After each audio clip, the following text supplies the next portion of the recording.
Welcome into the On3 studios here in Nashville, Tennessee. It is the Inside Scoop. Today is Wednesday, July 17th. Now, I'm your host, Josh Newberg, and we got a big show today. Of course we do, because there's a new number one this week. It was Alabama jumping Ohio State into that number one spot, but the stretch of commitments that we have coming up over the next couple of days could once again shake up the top 10 rankings.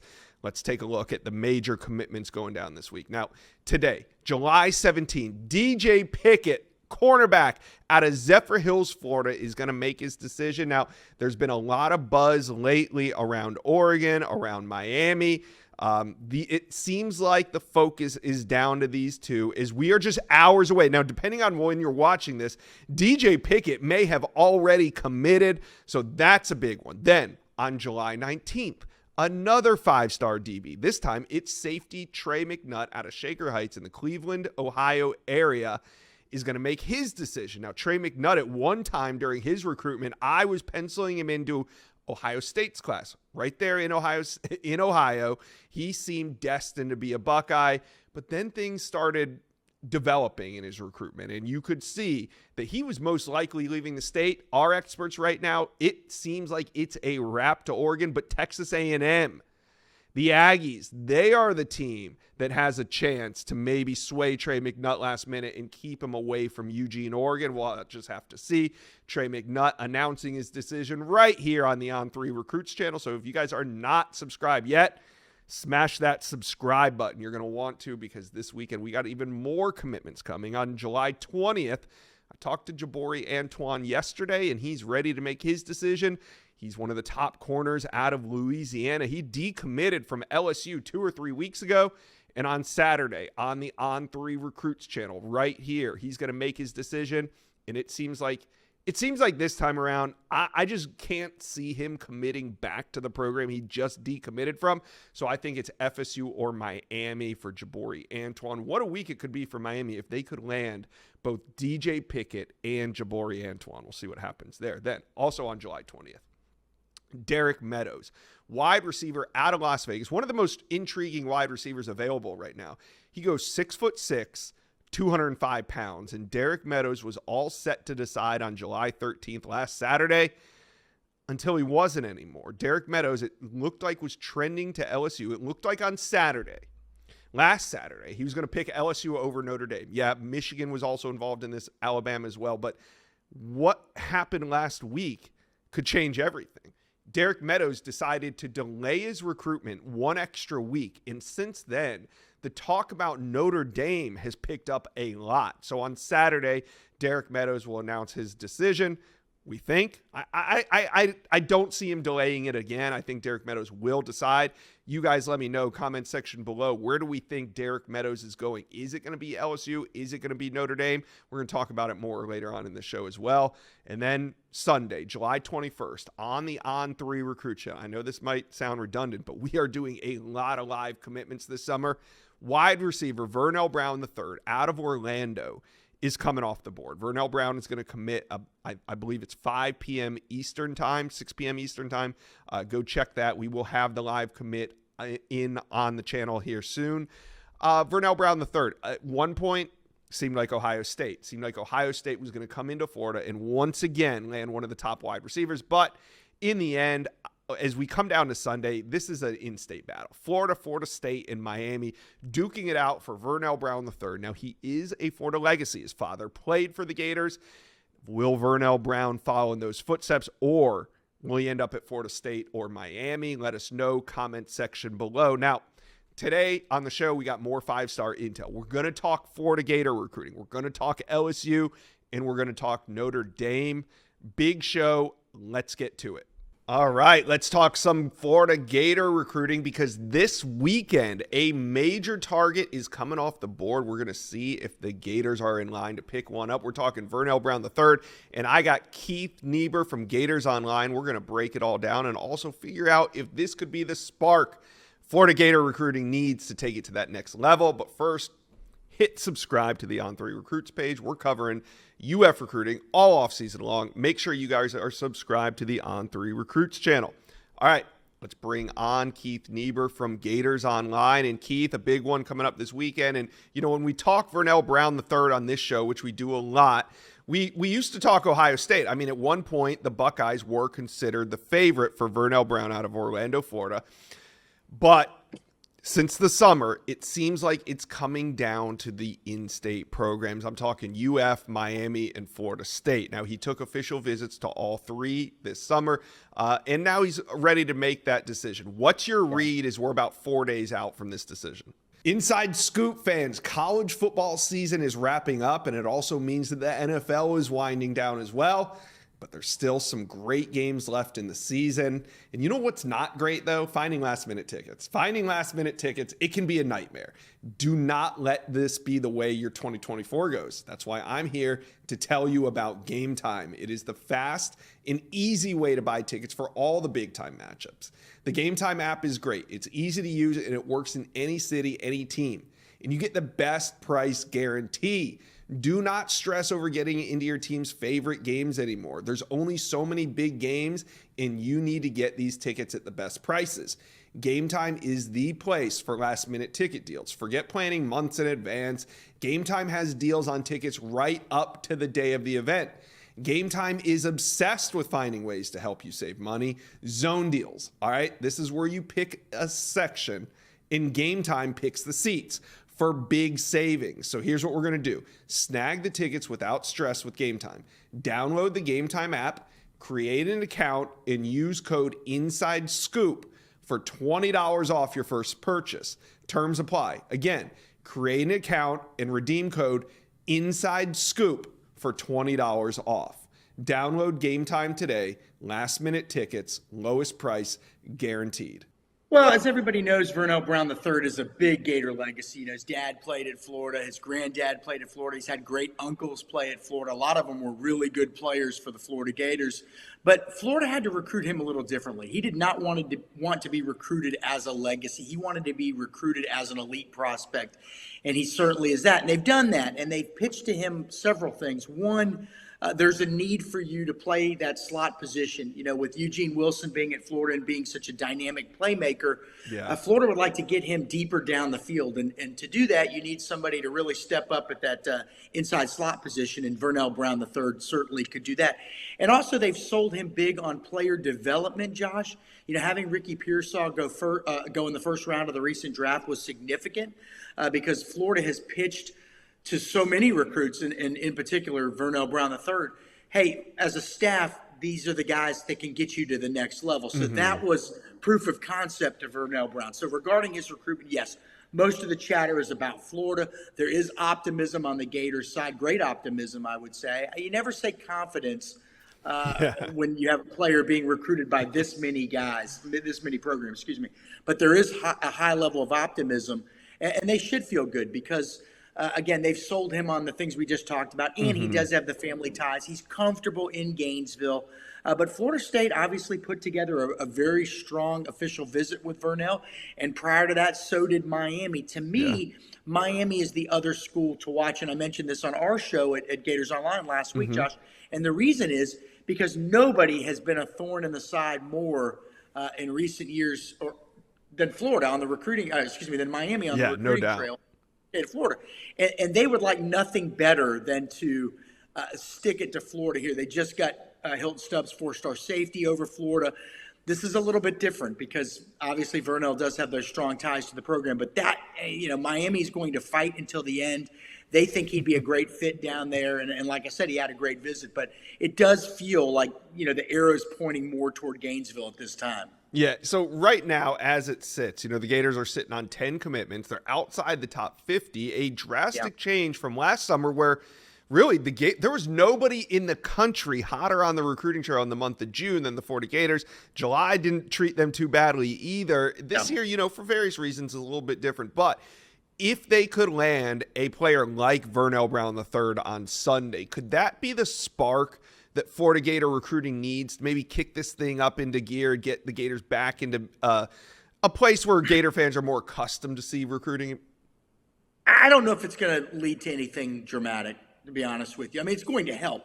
Look, you mentioned they have 10 commits. I think they actually have 9. I think the way it's set up, Jason Zandamela, a transfer, is being included in there, but 9 high Right. school commitments, Josh. Vernell Brown would give them 10. Now there's some yin and some yang to this, right? So on the one hand, you think, okay, that's not a lot of commitments. But on the other hand, they only signed like 19 or 20 the last cycle. So you're halfway home. You're still in it with some guys who are going to announce in July, in that July-August window. Sure. And then if you just get 1 or 2 a month here on out, you're fine, right? But is there going to be this dramatic one after the other, domino effect? It just doesn't seem like that's going to happen. Mm-hmm. Now, that's not to say Florida's not going to pick up some guys. They're still in it with some guys getting ready to announce. I'll give you a couple. July 27th, you've got 4-star safety Laganza Hayward out of Georgia. And Tennessee and South Carolina also heavily involved there. Some people think, keep an eye on Tennessee, but Florida's certainly in the mix there. Then you have in mid-August, 4-star safety Bryce Fitzgerald's going to announce he's down in Miami. Florida State, the 2 schools to watch there. And then also another Gator legacy, Ben Hanks Jr. is probably going to have a decision in August. And he's a 4-star cornerback and All-American Bowl. I don't know what you call it. He's accepted an invitation. Yes, he's accepted an invitation to the All-American Bowl. And, his dad was a very good linebacker for the Florida Gators in the early to mid-'90s. And he's probably looking at more Florida and Miami. So those are 3 battles that Florida's heavily involved in. I wouldn't say they're necessarily the favorite for any 3, but they're in the game. This is just, Josh, you hit the nail on the head. This is just one of those cycles. It's kind of a perfect storm. You're coming off of another losing season. That's 2 in a row for this staff in their rebuild phase, and 3 in a row in general for the program. So a lot of kids are in wait and see mode. You know what I mean? Like they kind of like, it's harder to sell your vision when you now have played 2 seasons. So now the kids want to see something. They want to see some wins. And so I do think that's something that can help Florida, at least to a certain extent, if they can go out and put a good product on the field. But again, a lot of kids are in wait and see mode. Now, the other side of that part, Josh, is that, just because a kid commits now doesn't mean his recruitment's anywhere near over, right? And so Florida's working on several flip targets. And, again, if you can put a good product on the field, there's also other factors, other unknown variables. Does the coach at the school they're currently committed to, does he end up on the hot seat? Does he get fired? Does a younger player, a freshman, emerge out of school you're committed to that makes you think, I don't want to sit behind that guy for 3 years. So there's a lot of unknown variables always in play. And so Florida, even many of the guys they haven't got committed yet that have committed to other schools, they're going to continue to work on. But to answer your original question and beat a dead horse here, I don't think that they're necessarily going to go on this incredible run. I just don't see that this cycle. The stars just don't seem to be aligned at, but that doesn't mean they can't put together a strong class. Yeah, and I think like what you said, this recruiting class, ultimately the ceiling will be determined by how well Florida plays on the field. And, hey, if they go out and they do the things that this staff thinks they can do and go out and win, they are going to have a chance to double back on maybe some of these recruits that they did not win the first time around during summer. Maybe by November, December, they'll have a better shot. Keith Niebuhr from Gators Online. We're going to continue to watch this Vernell Brown recruitment through the weekend. We'll see what happens. Keith, appreciate you dropping by the Inside Scoop today. Thanks for having me, Josh. LSU has a top 5 class, but they have a chance to add more this weekend. We're bringing on LSU recruiting insider Shea Dixon. He's going to talk more about wide receiver Derek Meadows and that whole situation, why the delay of his commitment, and does it help or hurt LSU's chances? We're going to find out. But first, LSU fans, do me a favor. Hit subscribe to the On3 Recruit channel. We are the best recruiting channel on all of YouTube, and we need LSU fans to jump on board. All right, let's bring on Shea Dixon from the Bengal Tiger. And Shea, Derek Meadows, the 6'6", 205-pound wide receiver from Las Vegas, Nevada, was all set to decide on Saturday until he wasn't. And despite what the RPM shows now, I mean, the thought was heading into last weekend, LSU was the favorite, but then he delayed. So first of all, what happened? I think it was one of those things where he was trending to LSU a bit more than Notre Dame realized. And Notre Dame sort of catches wind that, hey, look, this may not be the lock we thought. They doubled down on Meadows, and I think he just said, hey, look, let's take, or at least his camp, let's take an extra week. Let's hear out all sides. Let's make sure this is the right decision and go from there. And look, I told everyone on the Bengal Tiger and on 3. Let's see how next week goes with the rescheduled commitment date, because there would be ebbs and flows. We've gone through them. They could continue to come, Josh, but I'll say right now, there's some people that think Notre Dame did enough to jump LSU. I think that could be the case. I just am not sure that lasted. I think that there was a reason a week ago, in my opinion, that Meadows was likely set to pick LSU. I think even as the dust settles from this week, we could find ourselves right back in this spot. So I'm guessing that on 3 RPM could change by the weekend with these ebbs and flows into LSU's favor. So when you say Notre Dame did enough to potentially become the favorite heading into the weekend, what do you mean? You mean they had a great phone call with them? Is this a move with NIL? I mean, what does it take right now in these days of college football to move somebody off of their commitment like that and completely change the momentum of their recruitment? It's case-by-case basis. Look, a guy like Meadows had been to Notre Dame so many times. He'd gotten so close to that staff that they thought that that was kind of going to be their guy that they would be able to reel in as the prize kind of blue chip receiver in their class. And when LSU was able to come in late with a late visit and really push kind of into maybe, in my opinion, the lead spot, I think Notre Dame had to counter that one with kind of affirming how big of a priority he is, those relationships. But yes, NIL is a thing. Notre Dame is not, and it's been publicly reported, they're not chasing a lot of kids with NIL money. They're not the Miamis. They're not the Oregons of A&Ms, whomever it might be over the course of the NIL era. They've been on the opposite end of that spectrum. I'm told with Meadows, that's changed a bit. Now, will Meadows be deciding based off NIL? I don't think so, but I will say that I think Notre Dame has put all of their chips on the table, whether it be relationships, NIL, any sort of kind of pitch you can make. They've done it over the past week, knowing the charge that LSU made sort of surging up in the past month. So let's switch to the defensive side of the ball. There's 2 big commitments going down from the defensive back position. We'll start with DJ Pickett. Now, he's going to commit either today or tomorrow, depends when you're watching this, but on July 17th at 7 p.m. Eastern, right here on the On3 Recruits channel, DJ Pickett is going to make his announcement. And Shay, for much of this thing, it seemed like probably LSU may be ahead for at least several months of this recruitment. But as we get down to decision day, it kind of feels more like a Miami-Oregon battle. What's your read as we're about 24 hours out?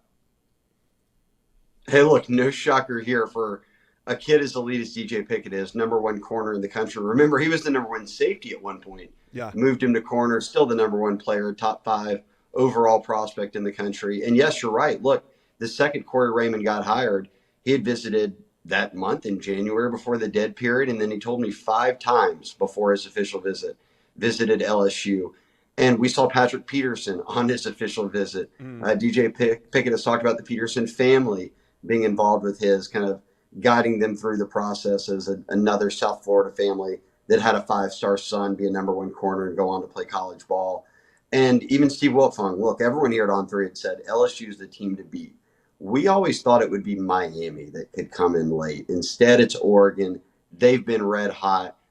Wiltfong, a lot of others have said that they would go into decision day, at least with where things stand now, leaning towards the Ducks. I'm not going to disagree. I'll just say I don't think it's completely over just yet. And I don't mean that by LSU having to make any last-second moves or anything like that. I just think LSU's done so much, even on the NIL side, going up against an Oregon and Miami, where LSU typically isn't in that conversation.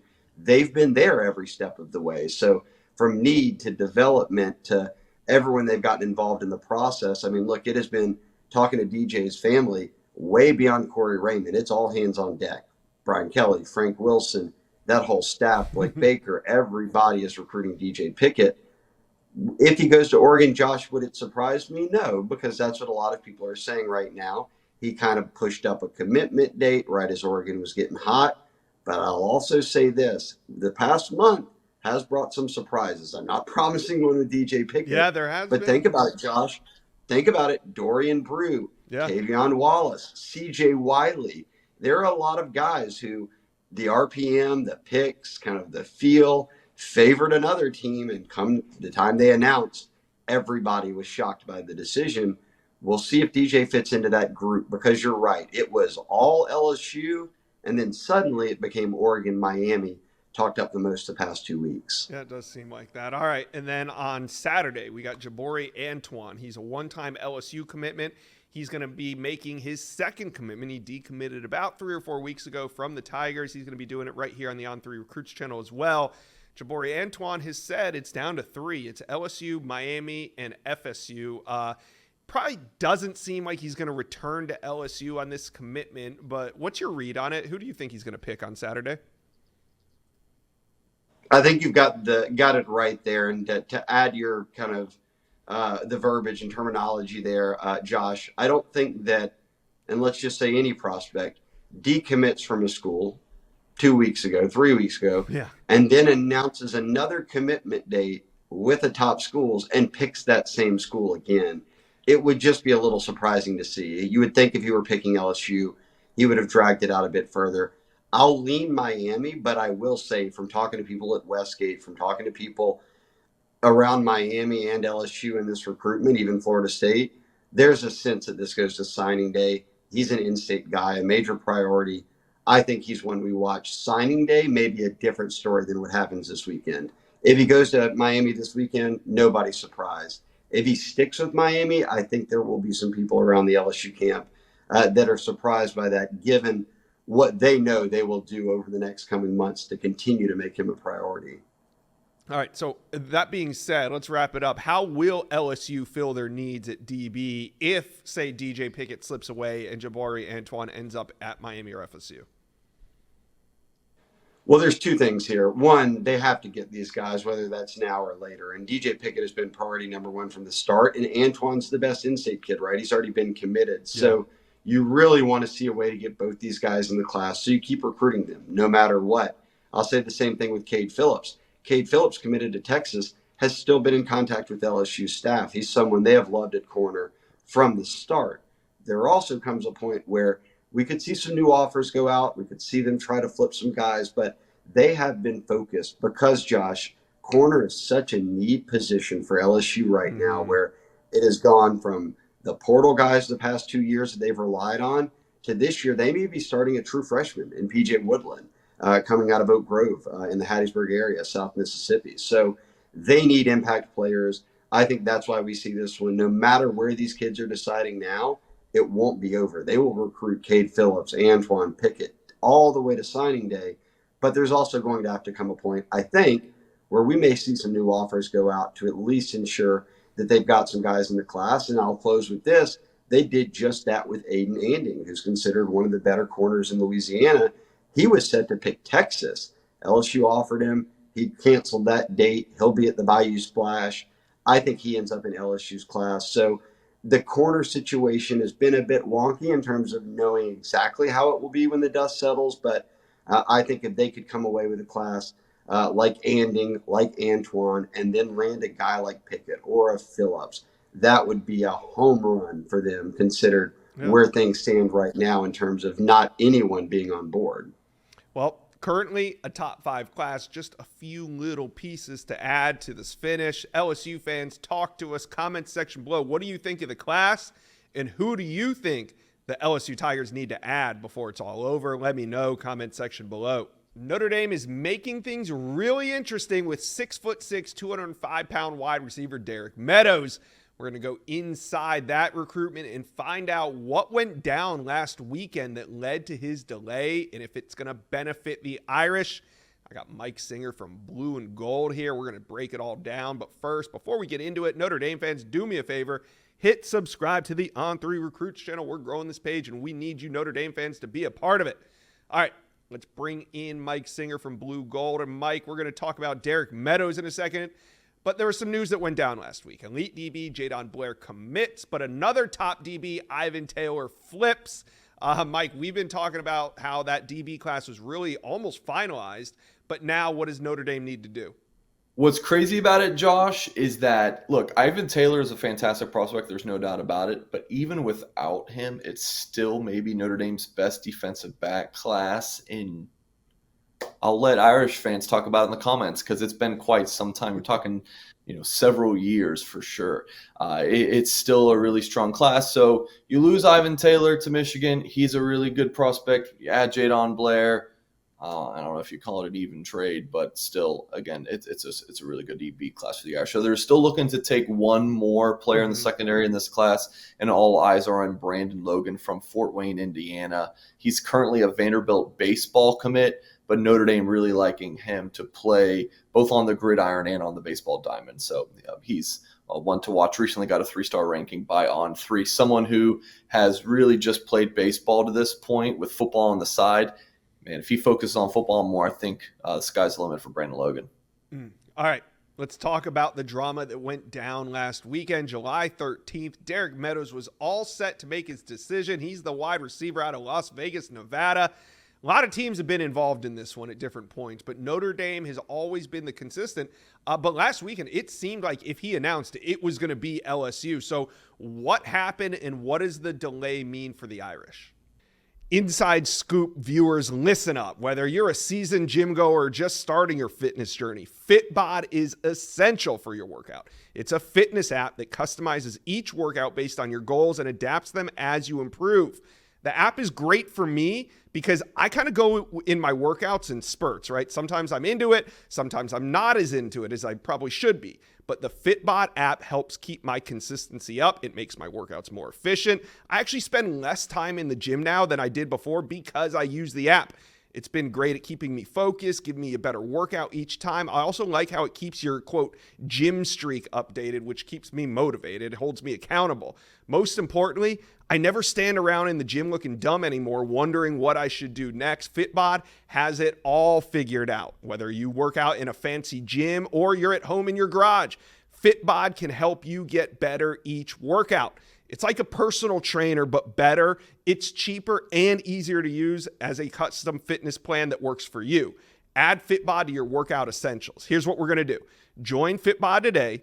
Get your personalized workout plan. Get 25% off your subscription or try the app for free at fitbod.me/inside scoop. That's fitbod.me/inside scoop.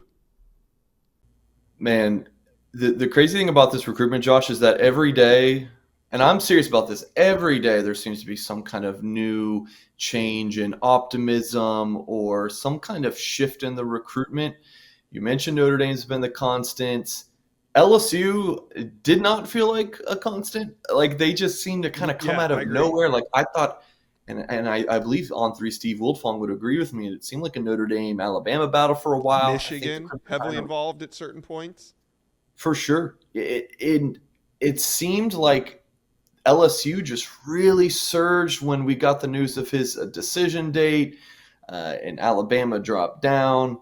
And then I really do think he was going to LSU, like you mentioned.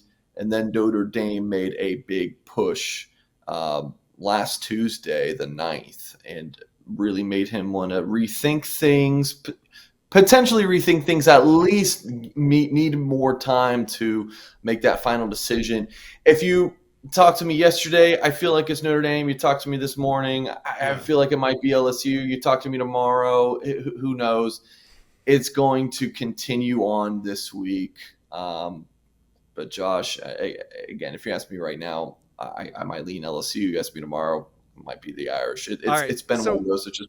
But what happened here? Like he was all set to decide. We don't really see this happen. I mean, he had a live commitment going. He had everything all set to ring off at a certain time, and then all of a sudden he stopped. So is this a situation where, I mean, we don't talk about it a lot, but is this a situation where Notre Dame's at the end of their kind of room to fit guys in, and hey, they can swing a big NIL stick at times? And was this really an NIL play to kind of get a foot in the door and say, whoa, just hold off a second?